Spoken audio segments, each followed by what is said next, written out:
Boa noite. Boa noite. Mais uma terça-feira, sempre ao vivo e na maioria das vezes on time, 20 horas. É uma alegria tê-los conosco no nosso Pod Plaza, um podcast de saúde e bem-estar. Mais uma terça, né, Abel? Mais uma terça, graças a Deus, né, Piazzi? Hoje no episódio 153, olha que eu não errei. Também agora tô com uma colinha ali. Vou te falar que o Renan aí é seu amigo, colocou uma cola. Meu parceiro. Pra você não sofrer mais nas perguntas. Abel, episódio 153. Realmente. Quarto ano de Pod Plaza. Obrigado, né? Porque assim, quem nos acompanha, quem está conosco. Realmente já agradecer, porque os nossos últimos episódios, você tem acompanhado os últimos episódios? Tem. A gente tem visto assim, e eu realmente tenho visto com crescer no número de visualizações absurdo. Eu acho que a nossa meta vai chegar em breve, hein? Nós temos uma meta aí para junho, julho, 15 mil inscritos. Estamos chegando já a 14 mil, 13 mil e pouco. Conto com vocês para a gente conseguir 15 mil. Cada vez mais, né? Vamos agradecer, Abel. Vamos agradecer. Vamos primeiro agradecer a vocês que, que estão aí nos prestigiando, que é todas as terças-feiras, dando like no canal, né, Piazzi? Compartilhando, se inscrevendo. Ainda. Não basta assistir, tem que escrever. E também acionar o sininho, que é para saber todos os episódios que vão acontecer. Queremos agradecer também a GCA pelo apoio que sempre nos deu e continua nos dando, por acreditar no nosso projeto. E estamos aqui mais uma vez. E hoje, Piazzi, temos uma convidada especialista. Você sabe, Abel, o Pod Plaza ele é recheado de grandes especialistas. Pois né? É por isso que o nosso sucesso. É. Acho que o sucesso exatamente tem mais a ver com os nossos convidados do que com nós mesmos. Mas assim, hoje a gente está recebendo a doutora Paula. A doutora Paula é uma dermatologista, especialista pela USP, médica pela USP, já de algum tempinho que eu conheço a Paula, que nós conhecemos a Paula. E a Paula é interessante, para quem está nos acompanhando, eu vou deixar ela se apresentar, mas a Paula vai falar sobre dermatologia, mas não só sobre cosmiatria, sobre o mais usual que se fala sobre dermatologia. Vamos falar hoje um pouquinho mais de doença. Muito obrigado, Paula, por você ter aceito o nosso convite, viu? Eu que agradeço o convite. Obrigada por me terem aqui no Pod Plus. E sim, é uma área que eu sou muito apaixonada, não só a dermatologia cosmiátrica, que é o que as pessoas têm mais contato, né? Mas principalmente a dermatologia clínica e a dermatologia cirúrgica, que é a minha grande paixão. Ô Paulo, já vou entrar naquele assunto que nós estávamos conversando um pouquinho antes de nós entrarmos ao vivo, que é sobre o câncer de pele. Nós, num país tropical, que estamos assim, a incidência dos raios solares de uma forma muito gratuita e rápida e quase que o ano inteiro. Sim. A gente sabe que a incidência de câncer de pele, seja ele o vasocelular, o espinocelular, o melanoma, é muito incidente, muito prevalente na nossa população. E você falou para mim uma coisa, para nós, uma coisa muito... que para mim, pela primeira vez eu escutei esse tipo de como é que não é experiência, de informação.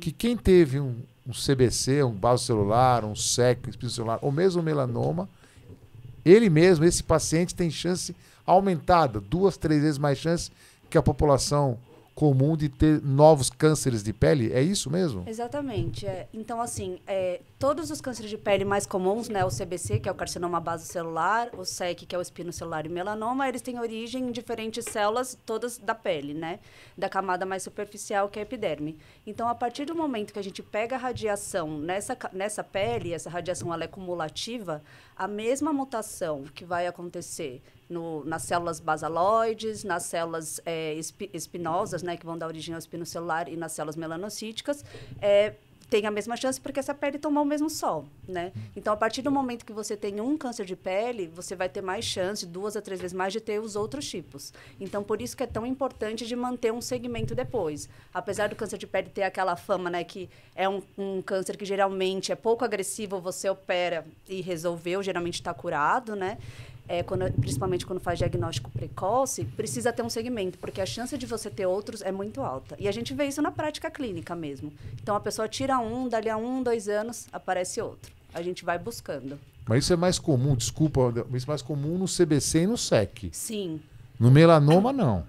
A questão de ter mais outros cânceres de pele também. Sim, mas assim, não 2, 3 anos. Não. Depende do melanoma, depende do grau, do tipo, porque a gente tem vários tipos, né? Se for um melanoma com histórico familiar muito forte, então parente de primeiro grau, pais, irmãos com melanoma, a chance de você ter outro também é muito mais alta. Então, por isso que a gente até indica mapeamento fotográfico com dermatoscopia digital, que é quando a gente tira a foto corporal inteira de toda a pele e aí depois tira a foto dermatoscópica das pintas que a gente acha alterada e acompanha ao longo do tempo. Porque o risco dessa pessoa ter é muito maior. E por quanto tempo esse segmento precisa ser feito? De melanoma é para o resto da vida. Para o resto da vida, anualmente? Anualmente. Tá. E aí, nesses mapeamentos, se a gente vê que tem alguma lesão que a gente está em dúvida ou que esteja um pouco alterada, a gente faz o que a gente chama de mapeamento de curto prazo. Então, a gente pede uma reavaliação dessa lesão em 3 meses, porque se tiver alguma alteração da dermatoscopia em 3 meses, a gente tem que orientar a remover. Porque a chance de ter algum grau de atipia, ou às vezes de até ser um melanoma in situ, né, que é o mais superficial, é maior. Ô, Paula, a dermatoscopia, ela tem quantos anos? Uns 20 anos na prática clínica, assim, bem estabelecido? Bem estabelecida, sim. Apesar de já ter sido utilizada durante algumas décadas atrás, uns 40, 50 anos, é bem recente o uso do dermatoscópio como um instrumento de consultório mesmo. É o estetoscópio do dermatologista. Isso, que eles é uma coisa falam, que faz uns 20 anos que eu vejo assim, todo mundo, o dermatologista saber fazer, entre aspas, o exame dermatoscópico. Qual é, assim, se eu tenho uma suspeita no dermatoscópico, ou seja, na dermatoscopia, faço uma biópsia que eu retiro esse nevus, e aqui estava uma suspeita de melanoma, qual a correlação real, anatomopatológica do nevus retirado com essa suspeita? Para lesões melanocíticas, né? Exato. Então, isso depende muito do grau de experiência, da curva de aprendizado de quem faz. É absolutamente dependente de quem faz. Não há sinais patognomônicos assim, fala, putz... Aproveitando o gancho só, até para quem está nos assistindo, aqui, o critério ABCD, ele já orienta o critério ABCD, depois você explica para quem está nos assistindo. Do nevus. Da dermatoscopia. Da dermatoscopia. Já não é um indício de 90%, não? O ABCD, eu gosto de pensar nele como uma triagem, tá? Então, o ABCD é o que a gente geralmente fala para a população. Então, o A seria de assimetria, nessa para o pessoal entender. Então, quer dizer que uma lesão, se você divide ela no meio, as duas metades não são iguais. O B seriam de bordas irregulares, então uma lesão que ela não tem as bordas bem delimitadas, às vezes ela tem umas reentrâncias. O C de cores, então 2 a 3 cores, marrom, branco, azul até vermelho. O D de diâmetro, então uma lesão maior do que 6 milímetros. E o E de evolução, então uma lesão que vem mudando no tempo, que começou a doer, começou a sangrar. Isso a gente chama de triagem. Por quê? Isso é o que, se a pessoa vê que ela tem uma lesão com essas alterações, ela tem que buscar um dermatologista. E aí lá a gente vai com a dermatoscopia e a suspeita clínica falar, não, pode ficar tranquilo. Então, um exemplo disso é a queratose seborreica. Então, queratose seborreica é um tumor benigno de pele que aparece com a idade e ela pode preencher todos esses critérios. Então, ela geralmente tem um formato estranho, pode ter várias cores, ela começa a coçar, mas a pessoa vem no consultório e a gente fala, não, pode ficar tranquilo, isso é benigno. Agora, se a gente olha e fala, não, peraí, deixa eu ver com o dermatoscópio, e a gente vê que é uma lesão de fato melanocítica e que está preocupando, aí a gente manda tirar. Então, o ABCDE, ele não vai fazer o diagnóstico, mas ele vai direcionar para uma opinião especialista. Perfeito. Mas, por exemplo, um melanoma melanótico é uma lesão que geralmente não tem cor. E é super difícil diagnosticar. Às vezes, a gente tem que ver por alteração de vasos na dermatoscopia. Então, a dermatoscopia é um mundo à parte, assim, é isso que a gente estava conversando. Então, graças a Deus, recentemente, tem se tido cada vez mais estudos, e as pessoas têm tido mais experiência mesmo de fazer dermatoscopia, porque realmente é uma coisa que você tem que ter prática, porque a curva de aprendizado é super importante para o diagnóstico.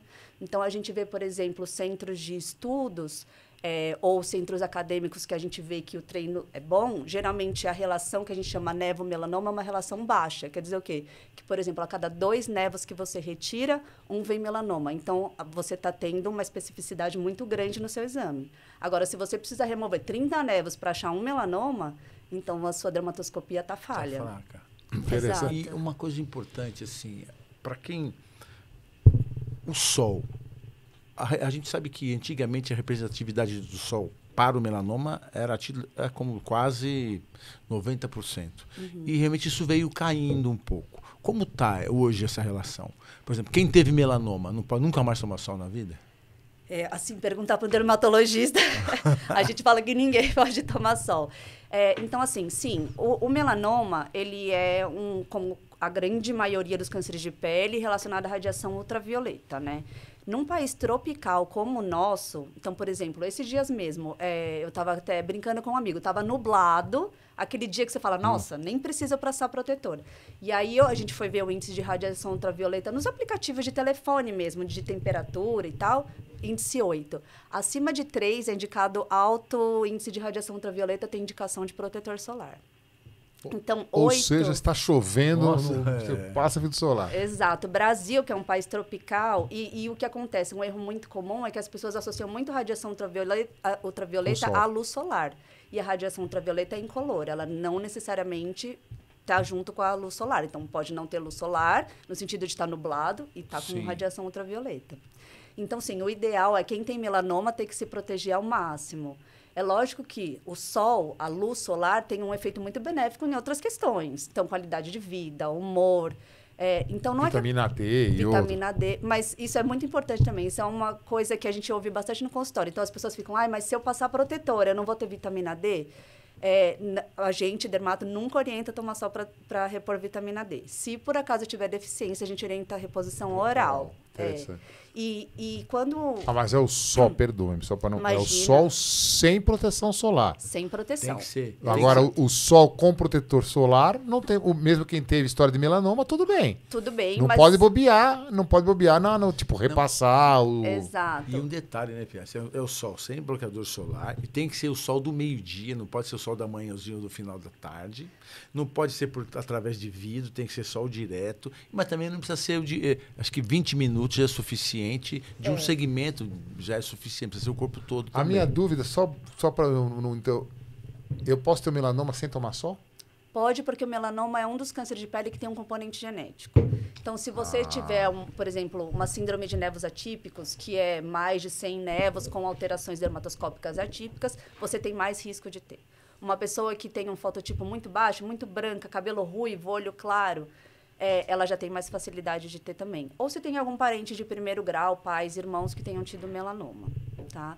E da questão da vitamina D, então, assim, para a gente bloquear totalmente a produção de vitamina D com protetor solar, a gente teria que passar protetor solar de uma maneira que ninguém passa. Então, assim, a indicação de protetor solar, quando você lê, assim, FPS 30, é uma quantidade de protetor solar para você atingir esse FPS que você teria que passar 2 camadas no rosto, por exemplo, e não deixar nenhuma área exposta em nenhum resto do corpo. Ninguém faz isso. E ninguém também repõe da maneira que deveria. Então, mesmo você usando protetor, alguma parte sua vai estar exposta. Mão, pé, perna, pescoço. Então, por isso que a gente não orienta não passar protetor para repor vitamina D. A gente orienta, passa protetor. Se por acaso a sua vitamina D ficar baixa, a gente repõe com a medicação oral. Mas é muito difícil alguém ficar com vitamina D baixa por uso de protetor. E, Paulo, uma vez eu li um artigo de um francês que ele disse que, assim, basta um episódio ao longo da vida de uma queimadura solar com formação de bolha e depois aquele descascar que todo mundo gosta, e você pode aumentar o teu índice de câncer de pele em 25%. Isso é verdadeiro? Infelizmente. Uma vez? Uma vez na vida. Um episódio só. Então todo mundo, né? Todo mundo. É engraçado porque, assim, eu estava até comentando, né, que eu acabei de voltar da Austrália, onde eu fiquei no Sydney Melanoma Diagnostic Center, que é um centro focado em melanoma.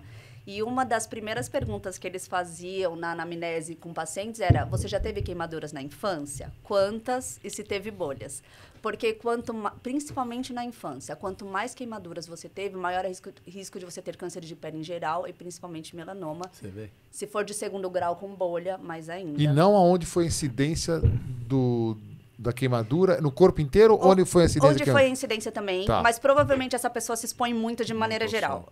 Então, para ela ficar queimada, provavelmente ela vai para a praia, se expõe e tal. Então, ela pode ter em outros locais também, com certeza. É muito difícil uma pessoa que nunca teve uma queimadura com exposição solar. Ainda mais no Brasil, quase impossível. É isso que eu ia falar, em país tropical é muito difícil. A Austrália também é um clima muito quente. Lá se tem o costume de ter uma vida muito exposta, muito ao ar livre. Então vai correr no parque, vai pra praia. E outra coisa, você pega aí, vamos retroceder aí 40 anos, que você teve uma difusão franca de protetores solares, assim, tipo... Antigamente não tinha protetor solar. Não, era Coca-Cola com urucum. Além Raito de sol. Além de não ter o protetor solar, tinha esse tipo de coisa. As pessoas queriam se queimar ao sol. Então usava raito de sol. Era bonito, Coca-Cola com culo, sei lá com o quê, mas assim, é isso mesmo. Então assim, a gente vive uma cultura que o cara se auto...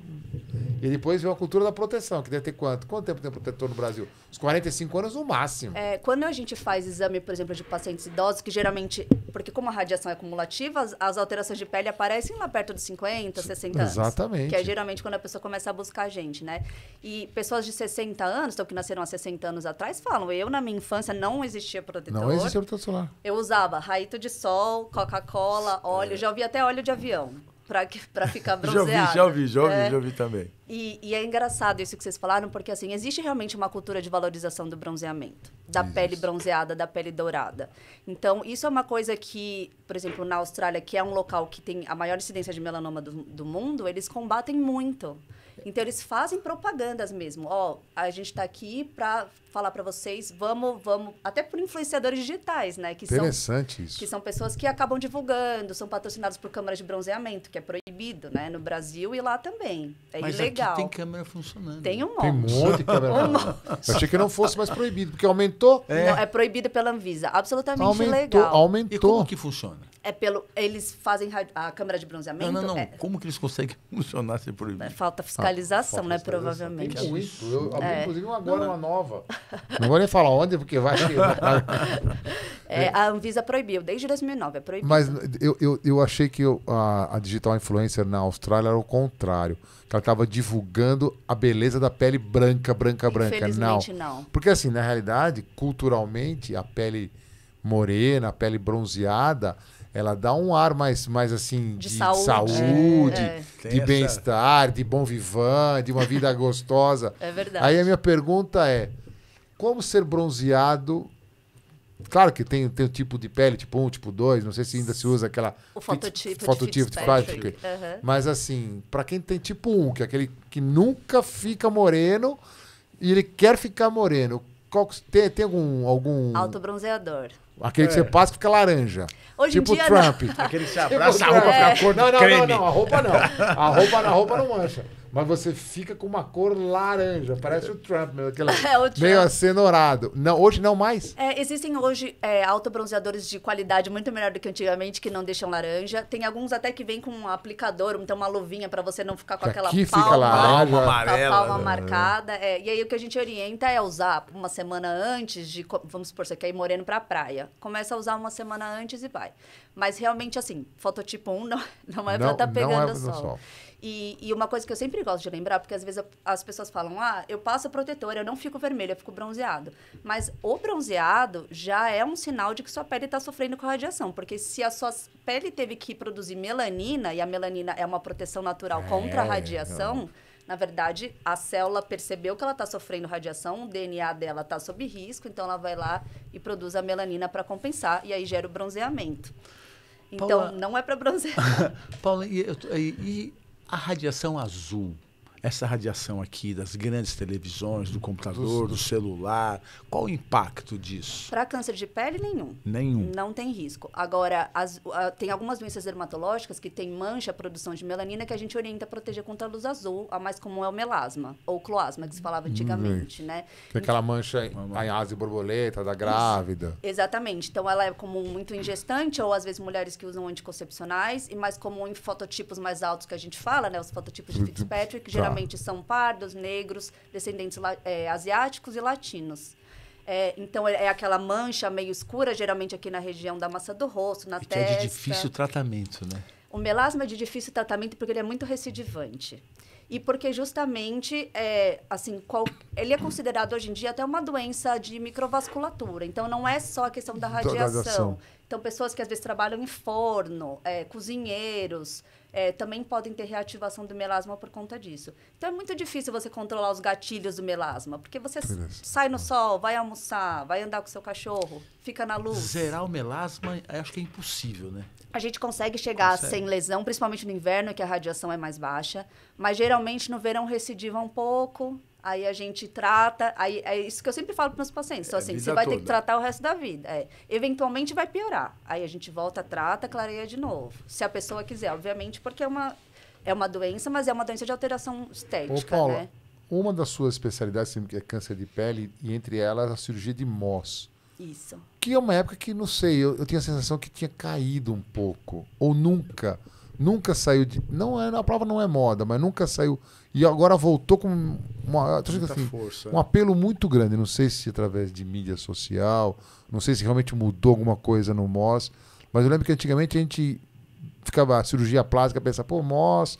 A gente indicava em alguns casos muito específicos, quando ficava muito próximo a mucosa. Como é que está hoje o Mohs? Mudou ou é a mesma coisa? O que é cirurgia de Mohs? Para quem está nos assistindo. A foto, aquela máquina toda especial para tirar foto. Como é que funciona? Explica pra gente. Então, a cirurgia de Mohs é um tipo de cirurgia de câncer de pele com controle intraoperatório de imagens, que isso quer dizer que a gente tira a lesão suspeita de câncer de pele, né? A gente usa isso geralmente para câncer de pele. Então, a gente tira a lesão suspeita de câncer de pele e aí, durante a cirurgia, o cirurgião dermatologista vai fazer uma lâmina com essa peça e aí ele vai analisar essa lâmina para ter certeza que removeu todo o câncer em todas as margens. E aí, só depois que tiver removido o câncer que a gente vai fazer a reconstrução. Você mesmo que faz as lâminas? Sou eu mesma. Não tem um patologista especialista em pele que faz para você? Não, o critério justamente da Sociedade Brasileira de Dermatologia para Mohs é que o próprio cirurgião tem que fazer as próprias lâminas e ser capaz de ler a histopatologia. Porque é justamente essa correlação clínico-anátomo-patológica que permite essa alta taxa de cura e baixa taxa de recidiva de câncer de pele. Então, você está vendo o tumor lá, e aí você fala, essa área aqui na dermatoscopia estava um pouco diferente, mas eu não tenho certeza se é câncer de pele, né? Então, geralmente são lesões mal delimitadas. Aí você vai lá fazer a lâmina, você olha e fala, é bem lá que está alterado. Se você está na dúvida, você já sabe que lá no paciente era uma área que você estava em dúvida, então você vai considerar que provavelmente está alterada, você amplia a margem daquela região. Exatamente. Então, essa correlação toda que favorece e também a própria técnica, né? Então, a cirurgia de Mohs é feita com uma técnica especializada de corte que permite que a gente deite toda a peça na lâmina e consiga ver todas as margens laterais e profundas no mesmo campo de visão. Então, a gente faz uma análise de 100% das margens em comparação com quando o patologista faz análise de margens, ele faz por amostragem, né? Por aquela técnica que a gente fala de pão de forma, de bread loaf. E aí, pelos estudos, eles conseguem analisar 2% das margens. Então, 2%. Então, é uma diferença muito grande. Então, lógico, não é todo caso que a gente indica. Porque é uma cirurgia trabalhosa, cara, né? Por conta disso. Demorada. Demora. Exatamente. Então, por isso que a gente acaba indicando, como você falou, em lesões das áreas que a gente chama de alto risco de recidiva, né? Então, geralmente, perto de olhos, de mucosas, né? Olhos, nariz, boca, mão também é muito comum a gente fazer, às vezes, tumores ungueais. E para lesões que têm muito, assim, alta taxa de recidiva. Então, por exemplo, dermatofibrosarcoma protuberans. É uma cirurgia que, se você for dar uma margem de segurança numa cirurgia convencional, você vai ter que colocar 2 centímetros de margem ao redor. Dependendo do local, fica uma ferida gigantesca. E aí, com a cirurgia de Mohs, a gente consegue reduzir essa margem para, às vezes, meio centímetro, 1 centímetro. Então, num local que tem pouca pele para reconstrução, isso é muito importante, né? Lesões genitais, urologistas, para câncer de pênis, padrão ouro... É Mohs. É Mohs, para carcinoma, Que é bem prevalente, inclusive. Bem prevalente. Exato. Bem prevalente. Então, eu não sei, realmente, assim, eu não sei se teve um boom aí da indicação, mas aqui no Brasil, né, em São Paulo, no Brasil, para você ser cirurgião de Mohs, você tem que passar por um treinamento, né? Então, você precisa fazer 75 cirurgias sob supervisão, tendo feito todos esses passos, né? Então, a parte clínica, cirúrgica e a patologia. E aí você entrega os seus resultados para a SBD e eles validam. É a SBD que faz a validação, a Brasileira de Dermatologia que faz a validação. Exatamente. Eu lembro que na época que eu fiz quando eu terminei o meu treinamento, tinham, se eu não me engano, 86 cirurgiões no Brasil. É muito pouco. Muito pouco. 30 em São Paulo, né? Que é um centro muito grande.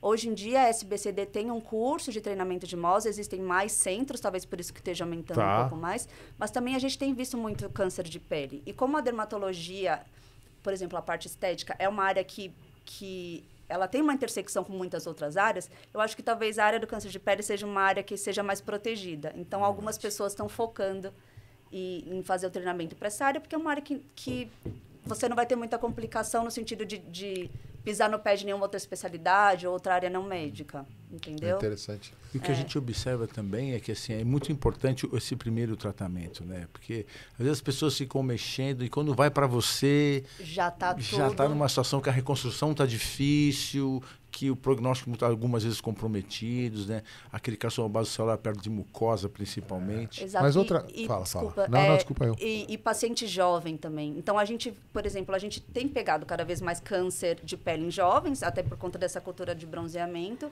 E, às vezes, o que acontece é a pessoa faz uma congelação tradicional ou uma mesérese tradicional, só que como ela é jovem, a expectativa de vida dela é muito alta. Então, se sobrar um pouco de câncer de pele lá, daqui a 20, 30 anos, vai voltar. E aí a gente vai ter que fazer MOS, porque já vai ser uma pele mexida, com uma anatomia modificada pela reconstrução. Qual foi o paciente mais jovem que você tratou um CBC? Ou um SEC, vai? Mais jovem. Sem contar as síndromes genéticas, né? Isso. Uns 30 anos. 30 anos. É, assim, era uma década dos 30, assim. Tá. A gente vê bastante. Em criança, CBC e SEC, só raríssimo. se tiver Só se alguma síndrome... comorbidade, Tá. alguma coisa que facilite a imunossupressão e tal. Mas... Ô, Paulo, uma coisa que a gente... Hoje em dia, cada vez menos, pelo menos eu tenho a sensação, pode ser que não. A gente via isso até para... Assim, a gente tem um público bastante eclético que acompanha o nosso canal, mas era muito comum quando o médico, não vou falar dermatologista, cirurgião plástico, quem quer que seja, olhava a lesão da pele e morfologicamente, ou seja, a aparência da lesão era uma lesão benigna. Não era uma queratose seborreica, mesmo uma queratose actínica. Era muito comum retirar e jogar fora. Não é todo mundo que encaminha o que se retira. Isso é uma coisa que a gente tem que falar, né? Ou seja, toda vez que você tira algum névus, uma lesão, 100% tem que caminhar para estudo anatomopatológico. Só que assim, eu vejo alguns tratamentos, não sei se como eu chamaria, conservador.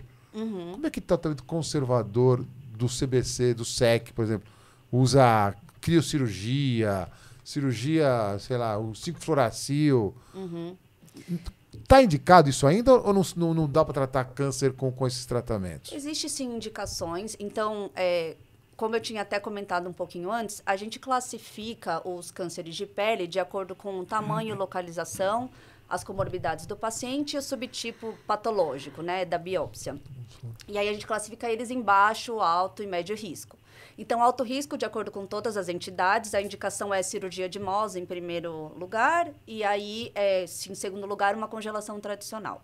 Para lesões de baixo risco, a gente pode usar técnicas que seriam mais conservadoras.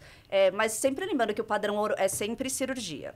É sempre cirurgia. Tá. O que a gente acaba, às vezes, fazendo tratamentos conservadores são, então, pacientes, às vezes, com contraindicação cirúrgica ou pacientes que têm alguma limitação. Então, por exemplo, um idoso, cadeirante... Cardiopata, não sei o quê, um monte de comorbidades. Exato, que você, dependendo da cirurgia, você tem que fazer sedação, porque a anestesia é local para a gente remover, mas é uma anestesia que dói, é uma cirurgia de longa duração, umas 3, 4 horas. Então, você acaba fazendo sedação, um idoso, você às vezes tem que entubar, isso aumenta o risco cirúrgico. Então, nesses casos, como um CBC, que é o basocelular, e o SEC, o espinocelular, tem uma evolução muito lenta, a gente também, às vezes, pesa risco-benefício. Para uma pessoa, por exemplo, que já tem 80, 90 anos, a expectativa de vida dela talvez não dê tempo dela sofrer nenhuma complicação. Esses são cânceres de pele que geralmente tem crescimento local, né? Não metastatiza para nenhum lugar. Então, a gente fala, vamos então tratar para melhorar a qualidade de vida dessa pessoa, para não ficar sangrando a lesão, não ficar doendo. Mas a gente sabe que não foi totalmente removida. Tá. E a radioterapia nesses casos? A radioterapia também é uma possibilidade, mas a radioterapia tem o porém de que a pessoa tem que ter a disponibilidade de ficar indo fazer o tratamento e pode ter a radiodermite, né? Depois. E a própria radioterapia é um fator de risco para câncer de pele. Eu estou falando no caso desses pacientes mais idosos, que a gente tem condição cirúrgica. É uma possibilidade, principalmente para lesões que são muito exudativas, que são muito mórbidas, a radioterapia é uma boa opção. Ou para retirada não total também, não é? Não total. Ou se você não tem certeza das margens estiveram comprometidas, isso, você assim, tirou. Em vez de tirar de novo, você manda para a rádio. Exato. Na dúvida, sempre vem margem comprometida, né? É interessante que a maioria das vezes você retira e não vem nada. Deixa eu te fazer uma pergunta que eu acho, assim, o carcinoma espinocelular, O carcinoma espinocelular, ele é um carcinoma que, assim como melanoma, ele também dá metástases, lógico que bem menos agressivo, mas também dá metástases. Sim. E muitas vezes também a gente percebe que ele é meio... insidioso. Assim, alguns colegas tratam como se fosse um CBC. E, na verdade, tem que ter um pouco mais de cuidado. O que você tem para dizer com relação ao espinocelular? O espinocelular, realmente assim, o CBC e o SEC, eles têm um crescimento muito mais insidioso do que um melanoma, Sim. por exemplo, que é muito mais agressivo.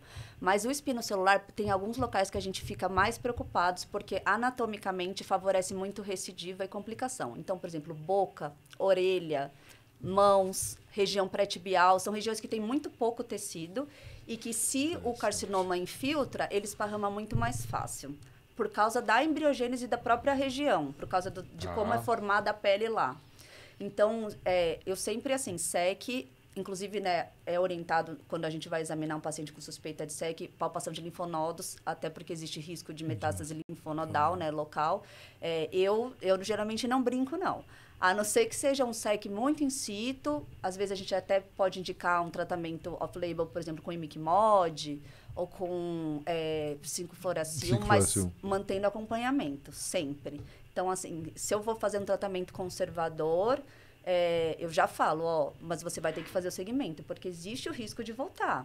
Existe. Sentinela... Fala. Não, eu já tive, assim, até curiosidade, eu já tive 2 casos de pacientes que vieram no meu consultório com uma suspeita de SEC e veio condiloma no lábio. É super comum o condiloma. Foi, com linfonodo de pescoço. Provavelmente reacional, né? Assim, não vou dizer que é comum, mas é compreensível essa confusão, porque o condiloma pode ser verrucoso.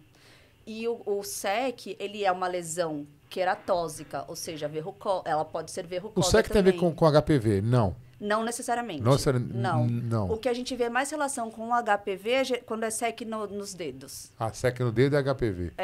Que interessante. Mas SEC em região labial, de assim, é sol também. É sol também. E é comum realmente, é isso que a gente falou, a confusão da lesão, porque elas podem ser muito parecidas clinicamente mesmo. Então, às vezes, a gente só sabe na biópsia. Por isso que é tão importante biopsiar antes de fazer a cirurgia, porque você pode estar operando uma lesão benigna. E outra coisa também, que eu sempre gosto de reforçar, então, a dermatologia tem uns diagnósticos muito, muito específicos, né? Umas doenças super raras. Tem mais de 3.000 diagnósticos. Então, assim, às vezes, a gente vê que a gente faz uma biópsia, manda para um patologista que, às vezes, não é especialista em lesões de pele, ele lauda como uma coisa. E, às vezes, a gente manda para um dermatopatologista, ele lauda como outra coisa. E, às vezes, a diferença é entre maligno e benigno. Eu sei que é um assunto completamente médico, você se perdoa quem está em casa, mas eu sempre, uma vez, isso eu não sei quem me falou, mas foi algum professor que me falou isso há muitos anos atrás, que toda vez que eu vou... Isso não sei se é verdade, eu nunca olhei em livro isso. Mas sempre que eu faço isso em algum paciente, eu penso naquele professor. Quando você tem um nevus, e a pessoa não tirou o nevus inteiro, ficou uma parte do nevus. Então fez aquela cicatriz e fez o processo inflamatório cicatricial. E tem melanócito. Você tira esse nevus de novo, muitos confundem com melanoma. Isso é verdade. Eu acho tão interessante isso. Ele me falou, toda vez que eu vou tirar um nevus, que eu vi já foi tirado uma vez, eu já falo, eu já explico o patologista que tem uma... Isso é verdade? Importantíssimo. É interessante, que eu nunca soube o porquê, mas eu sempre tive essa conduta. E isso não é só na patologia, mas na dermatoscopia também.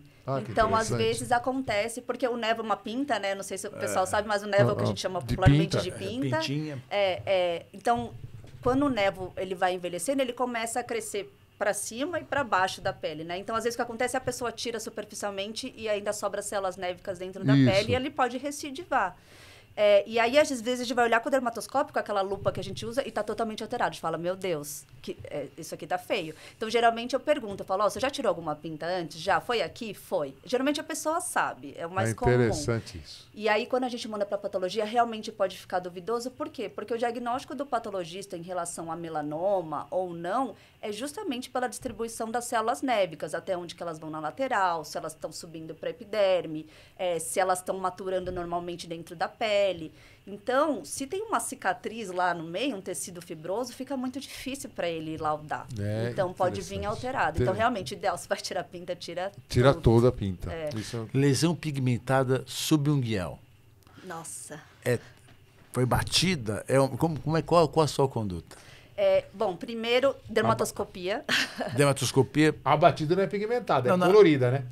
Porque às vezes, mas confunde, sim. Confunde. Hematoma, confunde muito. Muito. Confunde uma vez em mim, pô. Hematoma sublingual e hematoma acral, né, na planta do pé, confunde muito com lesão melanocítica. É verdade.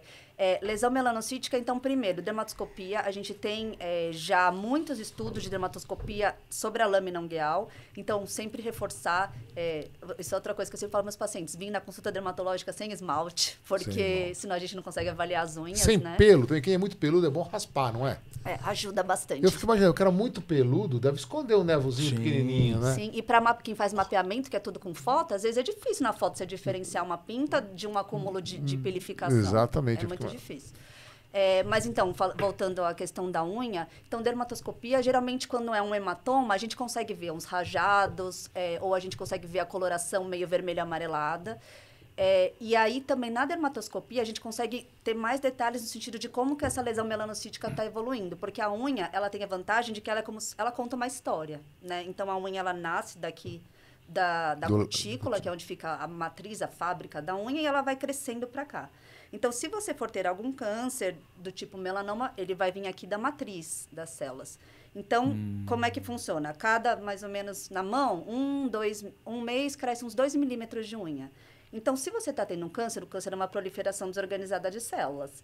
Então, começou com uma manchinha pequena, essas células vão se proliferando. Quando essa manchinha chegar aqui na base já vai ser bem maior, porque as células estão aumentando com o tempo.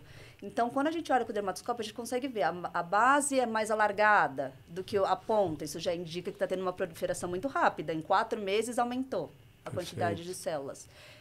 Mas tem muitos casos que é muito desafiador. Por exemplo, pessoas que têm fototipos mais altos, que têm pele parda, negra, eles podem ter uma alteração melanocítica ungueal que é étnica, que é absolutamente normal. E aí tem até vários estudos, o Dr. Hirata, né, que é da Unifesp, ele faz vários estudos sobre lesões melanocíticas da unha, a Tati Gabi lá no HC também. Justamente ajudando a criar um algoritmo para como que você faz para diferenciar uma lesão melanocítica benigna ou maligna. Mas tem vezes que não dá para a gente diferenciar. Porque o público leigo geralmente pensa que bateu o dedo, né? E Não, quando vai, às vezes já... E deixa, né? E vai deixando. E o paciente cheio de tatuagem? Nossa, com uma história de o pai teve melanoma, como é que é isso? Socorro. Isso é interessante. Né? Isso é super importante. Inclusive, esses dias eu conversei bastante sobre isso com alguns tatuadores. A importância de quando você vai fazer uma tatuagem, principalmente aquelas preenchidas, você não tatuar em cima da pinta. Então, você pular. E quem tem melanoma também, orientar. Se for fazer tatuagem, não tatua em cima das pintas, porque atrapalha muito pra gente. Hoje mesmo, eu estava fazendo um exame num paciente, ele tinha uma pinta em cima de uma área azulada, e aí eu fui olhar no dermatoscópio e tinha um monte de alterações azuis e acinzentadas, que para mim pode ser um sinal de suspeita. Só que eu não conseguia definir se era um pigmento exógeno da tatuagem ou se era do nevo. E aí eu decidi acompanhar, mas você pode às vezes tirar um nevo benigno, e aí se for uma tatuagem ainda com algum desenho, ainda destrói o desenho. Vai juntar a folha. Se você pensar no que ela falou, olha que interessante.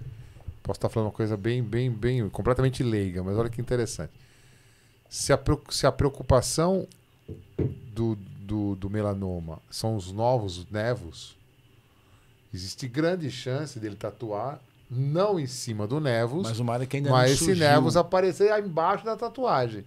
Aí você fica difícil de fazer, aí não tem jeito. Aí é complicado. Então o negócio é não tatuar. Se você tem um risco altíssimo, o ideal é exato. não tatuar. Se você tinha um risco altíssimo familiar, eu tinha uma tatuagem. Aí eu tive melanoma, não fiz. Eu ia fazer uma tatuagem, né? Com o Sérgio. Então, entendeu? Pensando nisso, assim, se você tem uma história e vai tatuar, pode ser que apareça o nevos embaixo daquele. Sim. Você vê que interessante. Nós tivemos aqui um tatuador, o Sérgio, que é o Let's Tattoo, né? Sim. E ele fez curso de assim, meio que de dermatoscopia para poder fazer. Você se formou? Ou estava se formando de biomedicina. De biomedicina. Que interessante, não sabia. Não, o Sérgio Ledes é um cara que esteve conosco, amigo do Abel, esteve conosco aqui. E ele preocupado com isso. Hoje virou só tatuador médico. Ele só faz a parte tatuagem artística. É só médica. Ele só faz correção. Assim, de reconstrução, por exemplo, mamilo. Isso. Que interessante. Camuflagem cicatriz. Nossa, é super importante. Aquele paciente que tem vitiligo, ele pequeno, ele consegue fazer uma maquiagem boa. Muito bom. Nossa, que legal. Tem uns casos interessantes. Tira também. Ele tem laser que ele faz remoção de tatuagem. Ele virou um médico da tatuagem. Mas é importantíssimo ter esses treinamentos de... É engraçado isso. A dermato, ela precisa muito conversar com outras áreas. Então, não só essa questão de tatuagem. Eu tenho tatuagem, né? Eu tenho algumas. E eu converso com as minhas tatuadoras sobre isso, na questão de às vezes, elas mesmas falarem, aqui você tem uma pinta, eu vou pular, porque isso pode ser importante depois. Mas, por exemplo, cabeleireiro. Eu sempre falo para meus pacientes, você vai no cabeleireiro... Pede para ele te avisar se ele viu alguma alteração. Porque a gente pode ter câncer de pele no couro cabeludo. Sim, que é comum, né? Porque a exposição solar é absurda, Exato, né? Fica o dia inteiro com a cabeça aqui embaixo do sol. Ainda mais que vai ficando com pouca telha assim, ó. Pior. Na verdade, Olha que interessante, cabeleireiro. Então, Barbeiro para homem, né? Mas homem também corta cabeleireiro. Também, eu sou um exemplo. Tem homem que corta em cabeleireiro e alguns homens, mais homens, com a brincadeira. sem misoginismo, mas corta em barbeiro. Mas... Quem mais? Tatuador. Manicure para leite ungueal. Então, às vezes, por exemplo, não só para questão de orientar quando tá com alguma mancha, falar, vai numa dermato, mas a gente pega, às vezes, muitas pacientes que falam, minha manicure viu que eu tava com micose na unha, me orientou a vir aqui. Então, é importante esse papel educacional.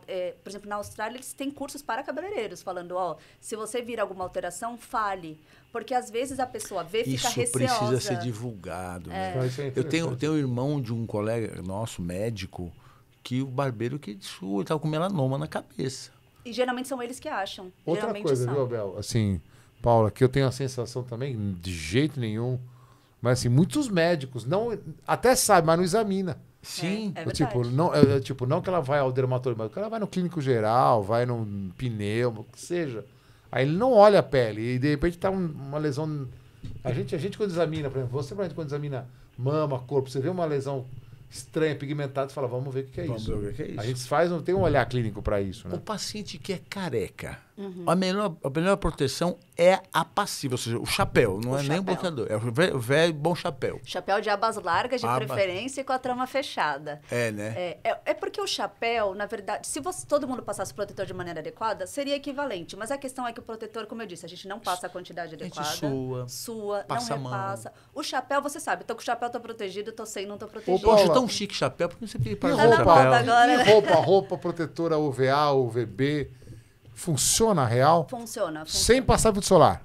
Sem passar filtro solar. Você vê aquela camiseta que todo mundo usando hoje em dia na piscina, na praia. E é gostosa aquela camiseta, eu gosto. Então, mas eu não vejo calça. Calça eu também não vejo. Eu vejo só as pessoas de camisa. Não, eu tenho até a luva. Manga assim, longa. A luva. Luva, ok. Chapéu, mas eu não vejo calça. As pessoas não usam calça com protetor UVA. Eu precisava. Em mulher, a localização principal de melanoma é nas pernas, né? Pela exposição. Mas sim, então assim, não precisa necessariamente ser roupa tratada para proteção ultravioleta. Então, só de você usar uma roupa com trama fechada, ou seja, você olha assim ela na luz, você não consegue ver a luz através, ela já está te protegendo. Mas a diferença é que as roupas com proteção UV, elas sofrem um tratamento para justamente embutir no tecido uma maior proteção, e aí você sabe. Então, eles têm lá o UFP, que é a quantidade de proteção, que seria equivalente ao FPS. Tá. Então, 50, 60. Porque entendeu? uma das coisas que eu mais brigo é que passa... Não, doutor, me protejo com boné, mas a orelha está de fora. Por isso que a gente fala chapéu de aba. Chapéu de aba. E hoje também tá na moda a viseira com o beat tênis, ainda fica aqui exposto. Pois é. Aí eu falo, não adianta, a viseira não, só vai proteger a sua testa. Tem que ser realmente chapéu de aba. E se não você vai usar boné, eu prefiro. Aí eu falo, eu prefiro boné do que nada. Então, boné do legionário, aquele que cobre assim, outra sabe? Coisa que a gente vê muito, que eu acho que não é mais da área de oftalmo, mas é fundamental óculos escuro também no som, né? Fundamental. Por causa de retina. Retina e tem também... melanoma catarata, de retina, né? Não tem melanoma Pode de retina? ter melanoma e aqui na pálpebra inferior é um dos locais mais comuns de carcinoma basocelular também. E o filtro solar irrita. Não tem algum que não irrita? Para olhos, geralmente o que eu gosto de recomendar é usar o de bastão. O de bastão. Porque não escorre. Então, geralmente, os protetores solares esportivos são em bastão, justamente porque a maior queixa dos esportistas é que você sua e escorre. Sim, escorre aliás, e arde o olho. A maior causa de não assiduidade do uso é o suor. Arde o olho, doutor. Mas arde muito. Arde pra caramba. Algumas vezes é insuportável. Esses de bastão tem até algumas linhas feitas para corredores maratonistas, que são em bastão. Eles não escorrem. Eu testo, já testei, gosto muito. Ou, às vezes, até uma forma mais prática é pegar o protetor labial e passar ao redor do olho. Também é uma boa, porque eles já vêm em bastão. Não, perfeito, porque isso é uma queixa minha também. Se eu for jogar alguma coisa, você passa sua e começa a arder, você não consegue parar, tem que lavar e não passa. É aquela conversa, doutor, não, eu vou na praia, eu fico embaixo do guarda-sol, não tomo sol. Toma sim. Toma, Você acha reflexo, que não toma? né? Até pro reflexo. 20%, 30%, né, reflexão. Exato, e também o guarda-sol, existem guarda-sóis com fator de proteção, mas ele também não protege 100%. Lógico, você está mais protegido que se você estiver exposto. Desculpa, você está mais exposto à radiação se você estiver fora do guarda-sol do que embaixo. Mas ele não bloqueia 100% da radiação ultravioleta, com certeza. E também, conforme o tecido vai sofrendo com o tempo, então, roupa vai largando, o protetor solar chove, molha, o tecido vai largando, ele vai protegendo cada vez mais. Largar o protetor solar dentro do carro, né? Não repassá-lo. Ô, Paula, mudando um pouco de assunto, tirando a cosmiatria, que a gente sabe que realmente provavelmente é uma porcentagem grande da sua clínica, do seu consultório. Tirando câncer de pele, cosmiatria, quais são as outras doenças? O que leva alguém marcar consulta, procurar a Paula na sua clínica? O que é? Dermatite, alergia? O que leva?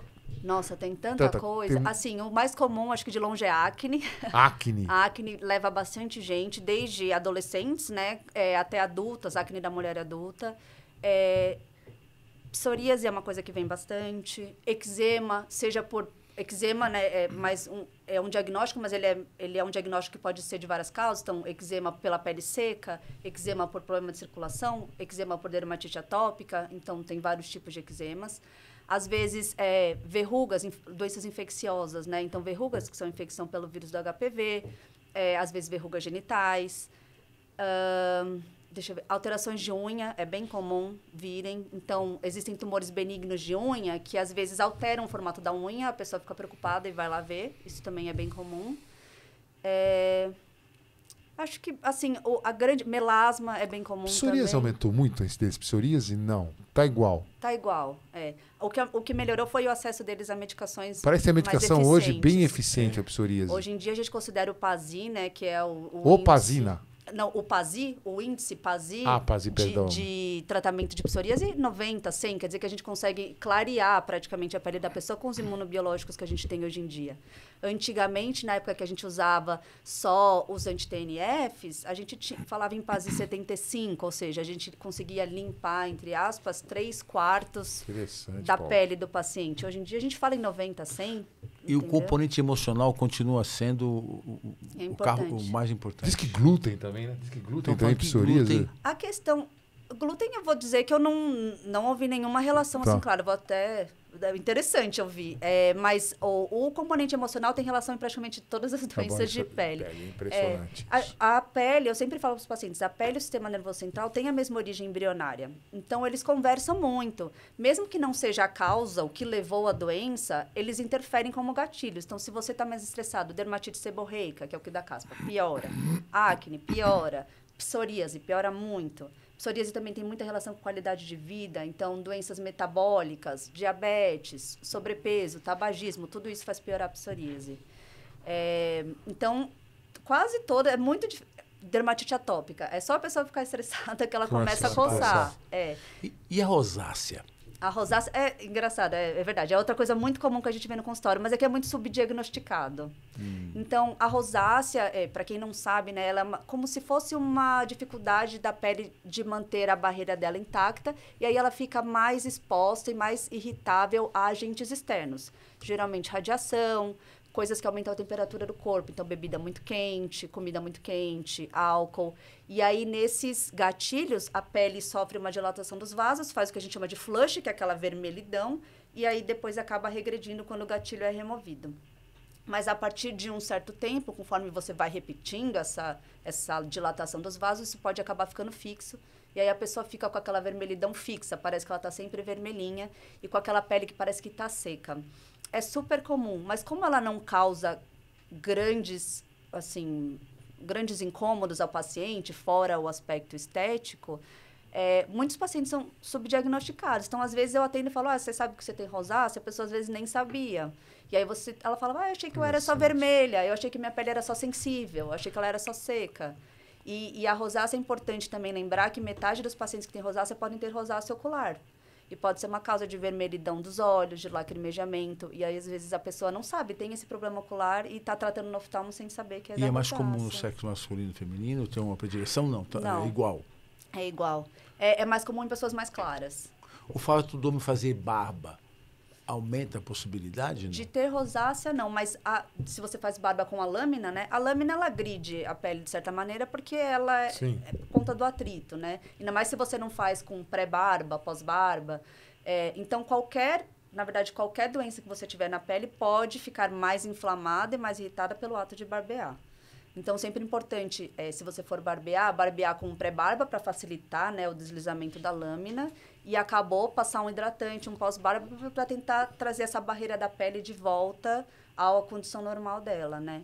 Ô Paulo, na psoríase, só para um pouquinho só, dizem que a lesão cutânea é importante, mas dizem que tem muita lesão interna, uma inflamação interna. Isso é uma coisa que todo mundo aceita ou não? Sim. É o que a gente fala da síndrome metabólica. Metabólica, tipo, Já se foi comprovado que a psoríase é um fator isolado de risco para a síndrome metabólica. Então é fundamental tratar. Mesmo que você já leve a psoríase cutânea, é importante tratar os imunobiológicos, ou não? Não que isso necessariamente vá melhorar a síndrome metabólica dela. A questão da psoríase é que, por mais que ela seja uma alteração cutânea, ela tem uma importância na qualidade de vida do paciente. Então, os DLQIs, que são os questionários que avaliam qualidade de vida em pacientes com psoríase, são os piores, porque são doenças que são muito visíveis, muito desconhecidas pela população, então as pessoas sofrem muito estigma da Mas se psoríase. for leve e a pessoa controla bem, não tem porque tomar imunobiológico, não. De jeito nenhum. Existem alguns critérios que a gente usa, não é todo mundo que tem indicação de imunobiológicos. Então, existem alguns critérios que até que as próprias empresas de imunobiológicos, ou às vezes o Sistema Único de Saúde exige para você poder indicar. Entendi. Então, falência de tratamento com outras medicações prévias, a própria qualidade de vida do paciente, ou psoríase em áreas especiais, por exemplo, couro cabeludo, palma de mão e pé. Que são estigmatizantes, né? E que são de muito difícil tratamento e difícil resposta aos tratamentos mais comuns. Interessante. Ô, Paulo, um tema aqui também, que voltando um pouco, mudando também já outra vez de tema, que assim, eu lembro que assim, na infância, não na minha infância, mas na infância recente, 10 anos atrás, mais ou menos, você via que as crianças, os pré-adolescentes, não faziam nada na pele. Era uma coisa que era totalmente assim, a pele era normal. Você tomava banho, passava sabonete e... Quando tinha espinha, passava minâncora. Só. Hoje eu vejo que, assim, crianças, 8, 10 anos, com o impacto das mídias sociais, TikTok, todas estão fazendo skincare. Tá na moda o tal do skincare. Quer dizer, eu vejo crianças que tem, aquela Sephora Kids, né? Que tem 200 mil... Sephora Kids, tem 200 mil produtos. E faz o demaquilante, passa não sei o quê, e passa água de não sei o quê. Isso é realmente benéfico ou isso pelo... Eu não sei, a pergunta é essa. Super interessante esse tema. Realmente está super em voga agora, né? A gente tem, como eu falei, o Sephora Kids, são as crianças que vão na Sephora e ficam... Não, a minha filha é viciada na Sephora. É viciada. É mesmo? A menor, a Maria Luísa, viciada em Sephora. Ficam usando vários produtos, tem várias mães, outras médicas me perguntam. Assim, realmente, não acho que tem indicação, tá? Porque a maioria dos produtos de skincare, eles são ou com objetivo antioxidante ou com objetivo de estímulo de colágeno, que começa depois dos 30, 35 anos. É lógico, a gente não pode desvalorizar, por exemplo, tem crianças que com 11, 12 anos já tem alguma acne, a gente pode tratar. Tem uma pele mais seca, a gente pode usar o hidratante, mas fazer uma rotina de skincare, igual a gente faz para pessoas que são mais velhas, então, com sabonete específico, vitamina C, antioxidante, sérums com vários componentes, ácidos. Não, pingo sérum aqui, eu vejo minha filha pingo sérum Agora, ali. sabe o que eu vejo mais louco? É que assim, a gente percebe que existe essa cultura que o PS colocou, mas, por exemplo, mas no ensino que a água fervendo do chuveiro resseca a pele. É verdade. E que não bebe água, porque a hidratação de dentro para fora, entendeu? Mas então, assim, a indústria. A indústria consegue mudar os hábitos absurdamente de todo mundo. E a mídia social, não sei se vocês viram, teve uma trend do TikTok, inclusive, que até a Sociedade Brasileira de Dermatologia teve que fazer um post sobre isso, que eles estavam querendo fazer o contorno facial natural. Então, eles passavam protetor solar aqui, Ah, e aqui não, aí bronzeava para ficar com aquele rosto marcado. Porque elas passam uma base mais escura aqui para dar um rosto mais afinado, Tô ligado. Tá ligado. Aí não, meu Deus. Não, maquiagem também, né? Maquiagem As pessoas estão usando cada vez mais maquiagem. Mas assim, a gente vê, sim, bastante Porque eu usava maquiagem, eu lembro assim, maquiagem nos olhos, um pose... Agora não, agora eles estão fazendo um pancake. Assim, é interessante que assim, a maquiagem teve um desenvolvimento muito grande na China, né? Coreia, na né? Coreia. Coreia é bem forte. Coreia, homem maqueia na Coreia. Inclusive, a qualidade dos produtos vem crescendo. Sim. E dormir maquiada? Não é bom. Não é assim, você vai dormir maquiada, no outro dia sua pele vai cair, não é isso. Mas o hábito... O hábito, sim, o ideal... Porque, na verdade, o que acontece? Quando você usa muitos produtos, maquiagem, você pode obstruir os folículos, onde sai sebo, por exemplo, que estão na pele, na região do rosto, é super comum ter naquela zona T, né, que eles falam. Então, ao redor do nariz e na testa, que é onde tem mais acúmulo de glândulas sebáceas. Então, se você obstrui, aquele sebo vai ficar proliferando lá no folículo entupido, e aí pode proliferar bactéria junto, ou às vezes a pele pode acabar produzindo mais sebo para tentar consertar essa obstrução. Então acaba desregulando, né? Isso assim, se você dormir só maquiada, se você dormir com produtos com ácido e tal, você pode inclusive sensibilizar a pele. Posso fazer uma pergunta? Esse hábito agora das mulheres usarem esses cílios grandes, emendado, com cola, também não prejudica? Qualquer química em pelos é prejudicial. Então, seja alisamento de cabelo, permanente de cílios, fio a fio, todas essas técnicas prejudicam porque você precisa usar uma química para mudar o formato do fio. Então, por exemplo, você vai alisar, você quebra as pontes de enxofre do cabelo para justamente deixar ele liso. Então, assim, se você fizer isso repetidamente ao longo dos anos, você pode sofrer uma alopécia, né? Uma queda justamente pelo trauma. Mulheres que usam cabelo muito preso, com tranças, podem sofrer uma alopécia de tração, que a gente fala. Então, pelo dano repetido do pelo, de você ficar puxando, uma hora o folículo é destruído e não cresce mais cabelo. Então, eu acho que o que eu sempre falo para as minhas pacientes quando elas me perguntam, é uma questão de escolha. Então, assim, você tem que fazer essa escolha consciente. Você sabe que se você fizer alisamento no seu cabelo, você está danificando o seu cabelo. Tudo bem, por você o cabelo vai crescer, pode ser que ele quebre, mas se tiver um problema, o cabelo vai crescer, o novo cabelo vai crescer saudável, ele não vai ter nenhum problema, tudo bem. Agora, se você fica fazendo alopécia de tração, por exemplo, ou essas permanentes de cílio, pode ser que um dia você venha a ter prejuízo no crescimento desses cílios. Tudo bem por você? Tudo bem, para mim é importante fazer isso agora e eu vou arriscar. Então, tudo bem.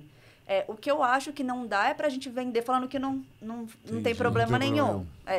Então, é igual pintar as unhas. Pintar as unhas não faz bem para as unhas. Você tira a cutícula, que é a proteção da matriz da unha, pode dar inflamação, que é a paroníquia, facilita infecção, facilita irritação aqui ao redor das unhas. Mas, culturalmente no Brasil, é muito forte fazer as unhas, né? Principalmente com mulheres. Então... eu sempre falo, é uma questão consciente. Você sabe que você vai usar esmalte, as suas unhas vão ficar desidratadas, podem descamar, podem ficar esbranquiçadas, tudo bem? Ou seja, é interessante de vez em quando ficar sem esmalte na unha. É interessante, eu sempre falo para fazer um intervalo entre as esmaltações. Interessante. E o secador de cabelo quente todo dia no cabelo também? Também, dano térmico. É sempre importante você usar um protetor térmico antes e tentar usar o secador com uma certa distância. E também tentar usar o mais morno possível. Evitar usar aquela temperatura super quente, né? Isso é uma coisa que eu tenho visto também. Aumentar muito a procura de tratamentos capilares. Não sei se você faz essa área de tricologia, não sei como que chama na dermatologia. Tricologia mesmo, Porque está aumentando o especialista em tricologia. Eu vejo algumas amigas que fazem dermatologia, estão fazendo... Tem mais produto hoje em dia para cabelo, assim? Porque eu não vejo nada assim. Eu outro dia perguntei para um cirurgião plástico que faz transplante capilar. Ele falou que não tem nenhum tratamento real, efetivo. Não existe. Mas agora está cheio de tricologistas por aí. É isso que eu estou indo... É paradoxal. Aumentou a tricologia, mas ainda não... Eu acho que são duas questões. Então, realmente, tricologia é uma área de especialização da dermato. Eu trato, sim, doenças do cabelo no consultório, como todos os dermatologistas, mas para coisas muito específicas, às vezes a gente precisa encaminhar realmente para o tricologista, porque ele tem muito mais experiência e para coisas raras ele consegue manejar melhor, conduzir melhor. Dito isso, tem muitas pessoas que se dizem tricologistas que não são dermatologistas especialistas em tricologia. Às vezes tem cabeleireiro que se chama tricologista, existem outras áreas. Não acho que tem nenhum produto, tem mais produtos, isso é verdade, mas não são todos que são eficientes. Não, com certeza. Então, o feijão com arroz, por exemplo, de alopecia androgenética, que é a calvície, né, que é o mais comum, que acabam buscando a gente no consultório, continua sendo os inibidores de 5-alfa-redutase, que é a finasterida, dutasterida, minoxidil. O que mudou agora é que tem se usado muito minoxidil oral, que mudou muito o tratamento para várias doenças de couro cabeludo, inclusive a alopecia androgenética, mas também outras doenças de couro cabeludo, por exemplo, a alopecia frontal fibrosante é outra. E o que eu vejo que traz muitas pessoas no consultório para queixa de cabelo, geralmente são mulheres com queixa de queda de cabelo. Então, por exemplo, teve a Covid. Depois da Covid, a gente viu muitas pessoas que tiveram um eflúvio telógeno. Então, eu acho que tem se falado mais sobre isso, então as pessoas acabam buscando mais, e é um mercado que é lucrativo, porque você vende vitamina para cabelo, gominha para cabelo, que isso realmente não é nada eficiente. Shampoo específico anti-queda, que também não faz nenhuma diferença. Então, na indústria, na comercialização, uma área que rende muito. Mas não acho que surgiram novas medicações milagrosas, assim. Ótimo. 1 hora de programa. Olha, eu vou falar, Paula... Passou rápido, Paula. Passou rápido. Esse episódio passou muito rápido e a gente, mais uma vez, aprendeu muito. E coisas novas. Mesmo, assim, por incrível que a gente tenha já conversado outras vezes com outros dermatologistas, mas acho que hoje a gente aprendeu bem. É interessante, a gente sempre conversa, Piazzi, nós aprendemos tanto com os nossos entrevistados aqui, né, Piazzi? A gente sai daqui sempre com uma bagagem maior. Isso é muito bom. E você transmite muito Paula, fácil. Queria agradecer a sua presença aqui, mais um podcast. Foi muito, assim, para nós foi muito enriquecedor e uma alegria receber você aqui, viu? Muito obrigado. Obrigado, Paula. Eu que agradeço, gente. Foi uma honra, viu? Muito obrigado mesmo. Obrigada a vocês, foi uma delícia. Pessoal, obrigado. Até a próxima. Terça-feira que vem estaremos aqui. Dia 23 já de abril, hein?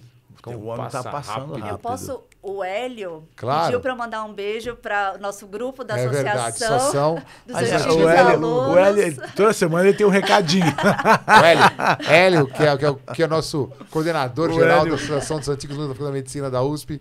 Obrigado, Hélio, mais uma vez pela força aí, o Podplas, viu? Obrigada, obrigado, Paula. Muito obrigado, Paula. Imagina, eu que agradeço.